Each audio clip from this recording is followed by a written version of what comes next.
So, recently, I finished Final Fantasy XII, and by finished, I mean got to the point in the story that determined how it was going to end. I was quite surprised that after playing Final Fantasy XV, I felt such a strange disconnect from 12's story that 15's was rather void of. Though they are different in overall conflict, I would like to give 15's story the praise that it deserves, now since its controversial release and DLC releases. For reference, I'll be referring to Final Fantasy XV Royal Edition and Final Fantasy XII Zodiac Age in this video, so of course there'll be spoilers for both. Without further ado, let's begin.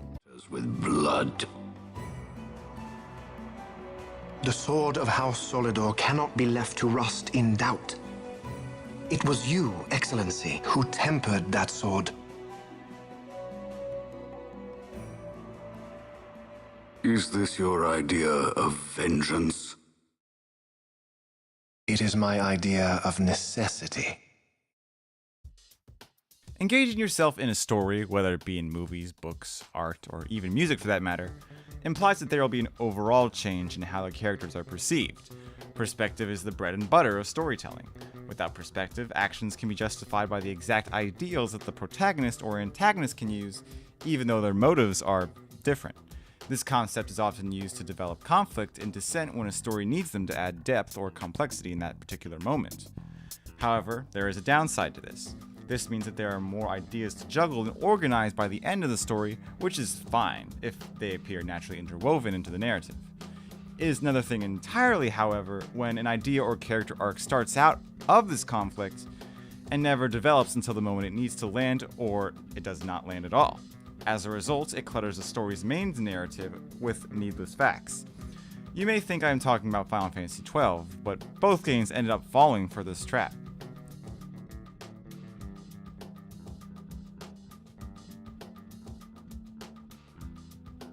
Final Fantasy XII starts with Vaughn and Ash's character arc. Both Vaughn's brother and Ash's husband die in a battle due to the Empire's hand, and succeed in controlling Ravenous, dethroning Rassler and ending the reign of King Wraithwall's descent.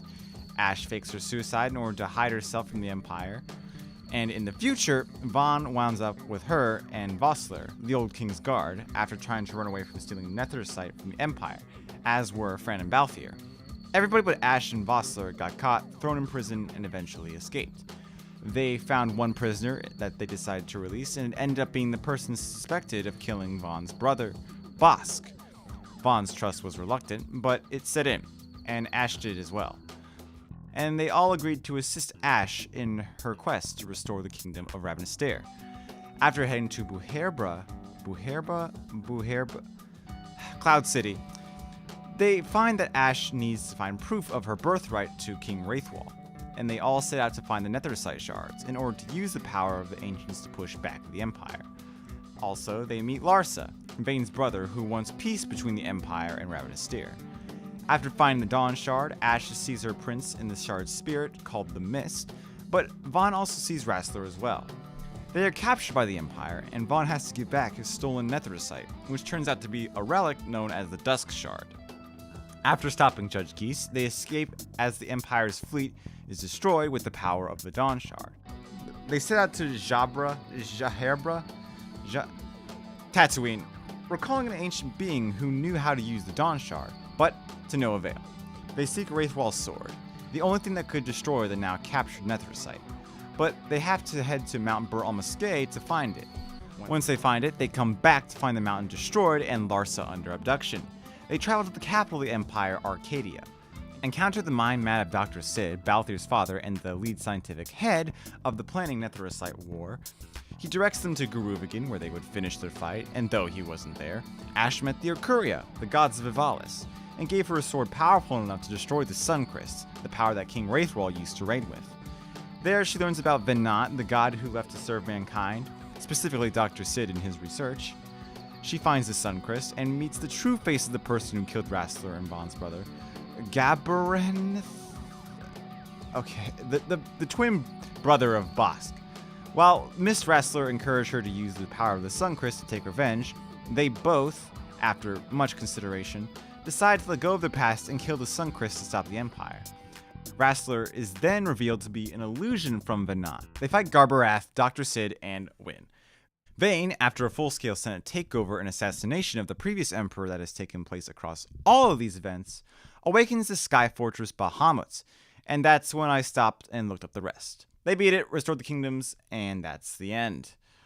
I can't shake the feeling we're somewhere we're not meant to be. Yeah, it's exciting. Exciting? You are not troubled by the unknown? Who can say what lies ahead? We may encounter the very creators of Nethersite. Yeah, I don't know what we'll find. I like it better that way. Final Fantasy XII is a good game. I will most likely finish it if I find the time, but unfortunately its main story arc really suffers from a lack of perspective. And too many other character arcs getting in the way that I haven't even mentioned yet. Both Ash and Vaughn, who were supposed to uphold the main arc of the story, showed no signs of actual development until Ash obtains the Treaty Blade from the Okuria, mainly just Ash's indecision. Since Vaughn and the 6 other characters are in the story because of her, Ash should have a lot of pressure and attention on her, but no character ever really questions her motives until literally the moment she's about to encounter the Suncrest, around 80% into the game.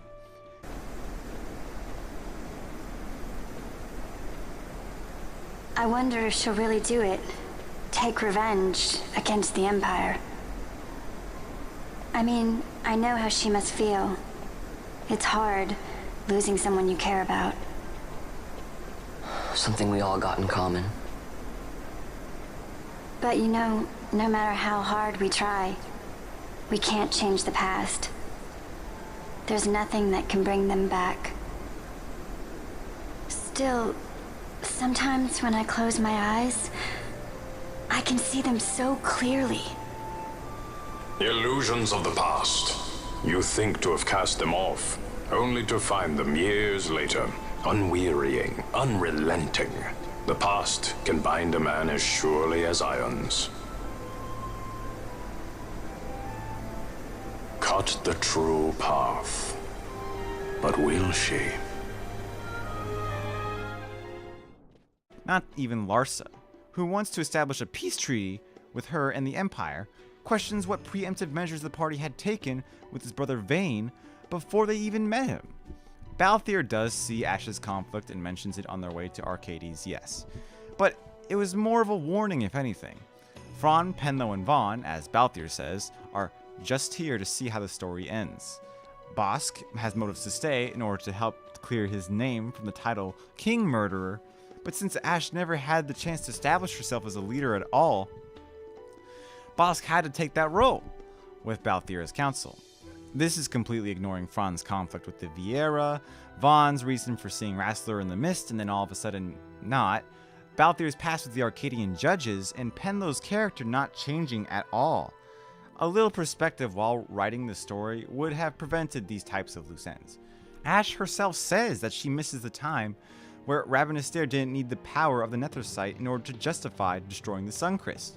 In all Dalmasca's long history, not once did we rely on the Dusk Shard. Our people resolved never to use it, though their need might be dire. That was the Dalmasca I wanted back.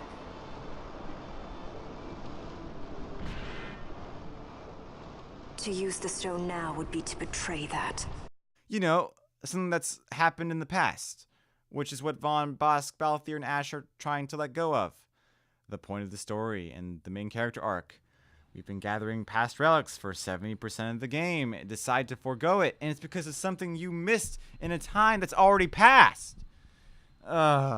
Between this and its unfulfilled subplots, it all just feels like a mountain load of decorations to disguise the fact that the story is extremely simple, not thought out, and overall destroys its own theme.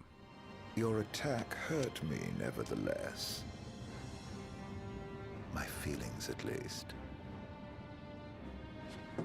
And after all the memories we've shared, remember this. I should have asked if you remember him. Truly a blast from the past. Nay.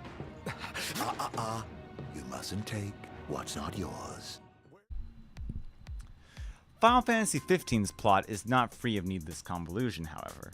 The story starts out with the 4 characters, Prompto, Gladio, Ignis, and Prince Noctis of Insomnia. His father sends Prince Noctis off to be married to his assigned bride at birth, Lunafreya of Alticia, to unite the 2 kingdoms together to bring peace with the ongoing war with Niflheim. On their way to Alticia, Insomnia is attacked and is taken. The party goes to fight back, but it is too late. The crystal given by the gods to fend off the mechanical-wielding Niflheim is captured. Noctis gets a call from a trusted member of the king, Kor, and declares his father dead. After meeting with him, Kor tells Noctis that he must reclaim his powers by finding the past king's old weapons, and use the power of the crystal to become the next king.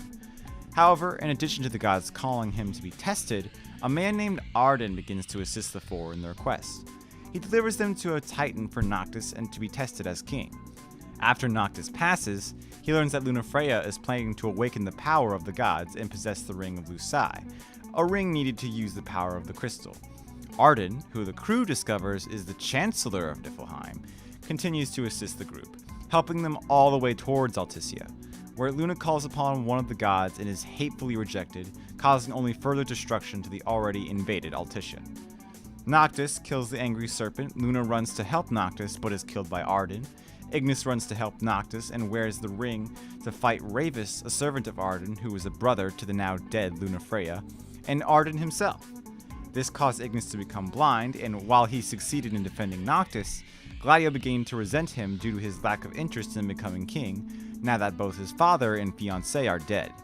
Heading towards the capital of Niflheim to find the crystal, Noctis encounters Arden again and is tricked into pushing his friend Prompto off the train, which causes Prompto to doubt his friend's need of him. They reach the capital and Noctis finds Ravis dead, later found to be killed by Arden disguised as Noctis. A security tape revealed that Ravis wanted Noctis to ascend to king and handed him, quotes, his father's old sword which he kept safe from Arden. They eventually all reconcile and Noctis puts the crystal next to his ring, but the rock ended up consuming him, which is what Arden wanted all along. As Noctis is tested by Bahamut, all of Eos undergoes a 10-year-long darkness under the reign of Arden Kylum, until Noctis understands that he must die in order to end Arden's immortal reign.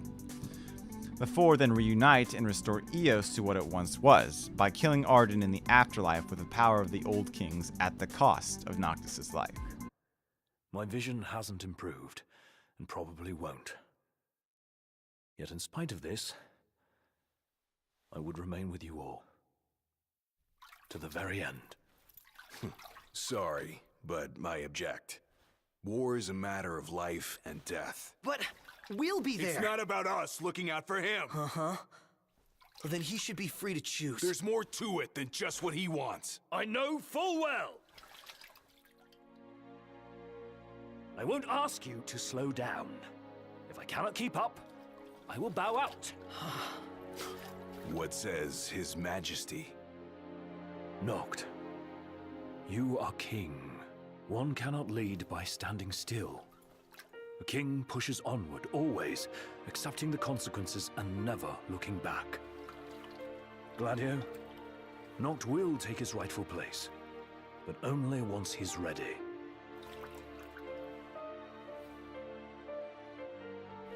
Have it your way. We're still taking a big risk. We better all be ready.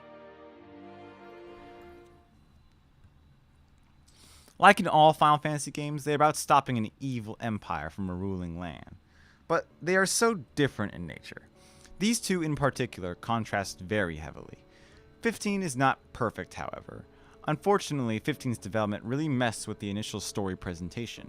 In addition to fully understanding 15, there was a full-length movie and anime series you had to watch before playing the game, which is automatic points detracted. Though I thought the anime and the lore guide at the start of the game were decent enough. A lot of Insomnia's politics are extremely boring, and that's all Kingsglaive is, which is the biggest gripe I have with it, and is a bold sign saying, we couldn't fit this into the narrative and we didn't need it anyway.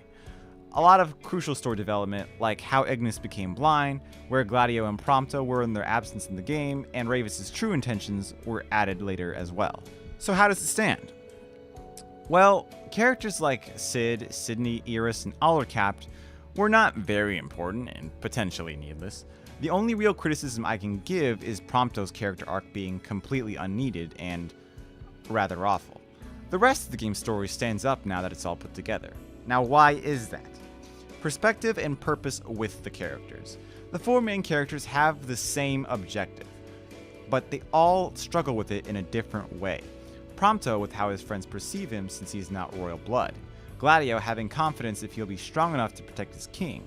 Ignis in trying to keep Noctis hopeful, and Noctis in accepting his dark and desolate future in order to become king. This perspective is also extremely present in the main villain, Arden, who knows exactly what has to happen in order for him to succeed, and almost does. An intimidating villain is built with perspective, and that's exactly what makes Arden so memorable. He knows who he is, knows why he's doing it, and hurts and kills with that intent in mind. Ravis, my favorite character, knows he has to serve Arden to protect Luna, but when it fails, of course he isn't going to know what is right now that his sister is dead. His faith in Noctis has been diminished, but understands what is going on around him to do what is right later. I always knew.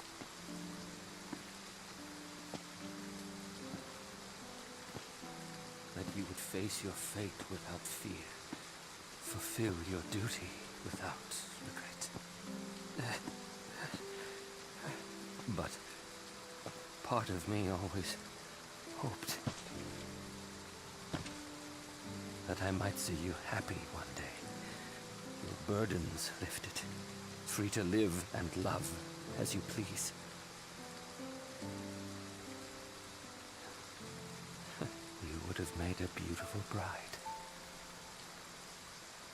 Aranea abandons Niflheim because she could see from her perspective that Arden's power was just that sinister. Even the gods of Eos were not puppets to the story like 12's were. The Leviathan's rejection and Bahamut's price for restoring Eos were signs in power and realized that they were gods and not just messengers or assistants to humans. They had perspective. Banish the darkness, but the blood price must be paid. To cast out the usurper and usher in dawn's light will cost the life of the chosen. Many sacrificed all for the king, so must the king sacrifice himself for all.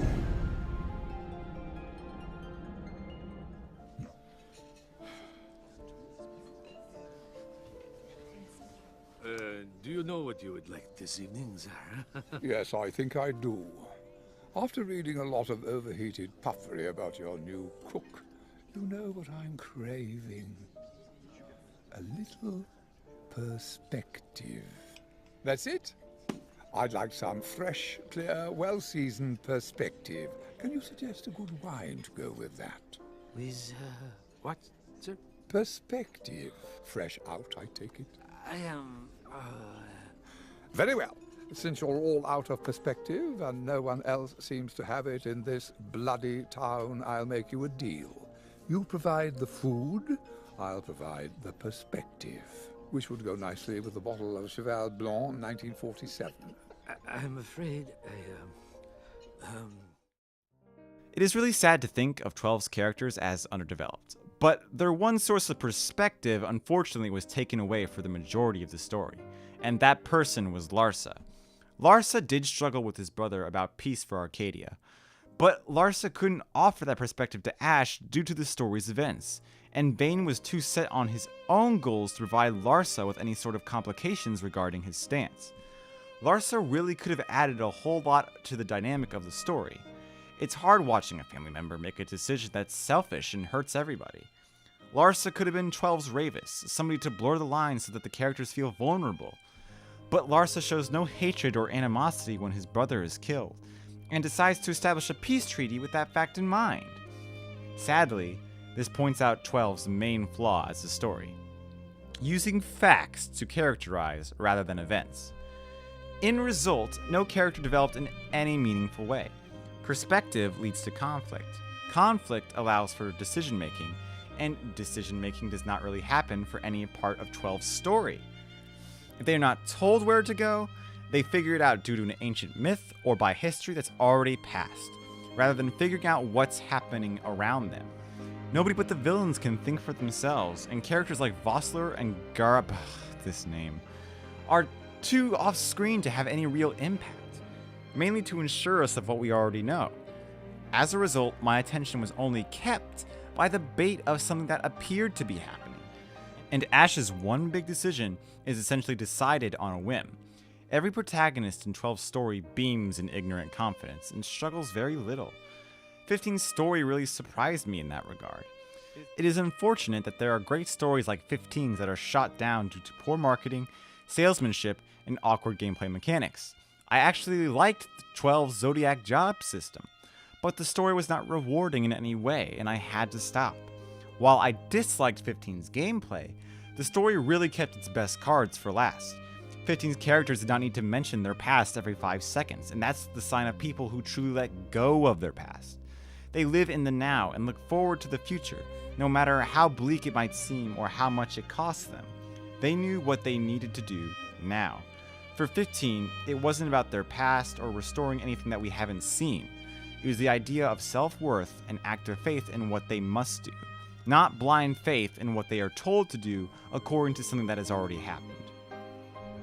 But that's just my perspective on it. The Final Fantasy community is chock full of opinions, so I know my reckoning will not go unanswered, but let me know what you think in the comments. I know there is something I missed under all this terminology for sure, as I'm not an avid Final Fantasy fan. But I did enjoy both games for what they were. Just not the stories, unfortunately, from 12's perspective. But yeah, I think that is it, and until then, enjoy the rest of your day, guys. Peace.